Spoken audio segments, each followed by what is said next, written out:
দলটা চলে গেল কেন সত্যি আর সকলের মতো আমরাও হয়তো হতবাক, কিন্তু এটা কোথায় যেন হবারই ছিল।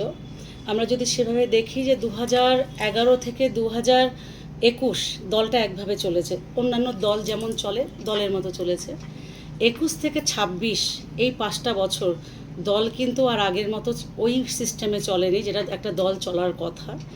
কোথায় যেন মনে হয়েছে মালিক আর চাকরের দল একটা হয়ে গেছে, মালিক পক্ষ চাকর পক্ষ। আমাদের শুধু একটাই কাজ যে মালিক পক্ষ থেকে যে অর্ডার আসবে আমাদের সেটা পালন করা।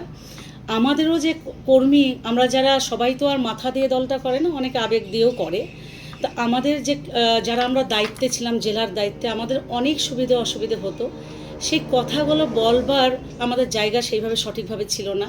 ওই এক এজেন্সি, অন্যান্য রাজ্যের যে দালাল এজেন্সিরা এসেছিল তাদের কাছে আমাদের বলতে হতো।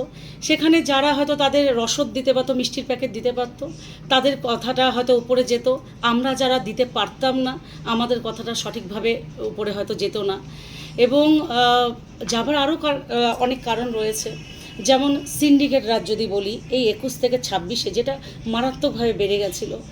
আমরা যদি দেখি বালি পাথর, যেহেতু আমরা তো বলার জায়গা ছিল না, বারে বারে চিঠি দিয়েছিলাম রাজ্যের বিভিন্ন অফিসে, বারে বারে তাদের যারা মেসেজ, আর আমাদের তো ওভাবে সামনে বসে লিডারকে বলার জায়গা নেই। আমাদেরকে ওই তাদের যে কর্মচারীরা বা আমাদের যারা ওই তাদের এজেন্সি, তাদের কাছে আমাদের বলতে হবে, আর তারাই তাদের সাথে লিপ্ত।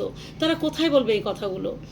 এবং এই যে বালি পাথর যেভাবে নদীগুলো, যেটা মানুষ ক্ষিপ্ত, অথচ যারা রয়্যালটি দিয়ে কাজ করছে, আমাদের এখানে যেমন দার্জিলিং জেলায় আমাদের শিল্প, এই শিল্প বলতে এটাই, বালি নদী থেকে বালি তোলা, মানুষ এটাকে কাজ করে, এটা বৈধভাবে করা যায়, এটাকে অবৈধভাবে রীতিমতো করা হতো। এবং একটা দম্ভের ব্যাপার তো ছিলই। আমাদের লিডাররা আমাদেরকে, মানুষ না দলকে প্রত্যাখ্যান করেনি, মানুষ আমাদের মতো লিডারদের প্রত্যাখ্যান করেছে।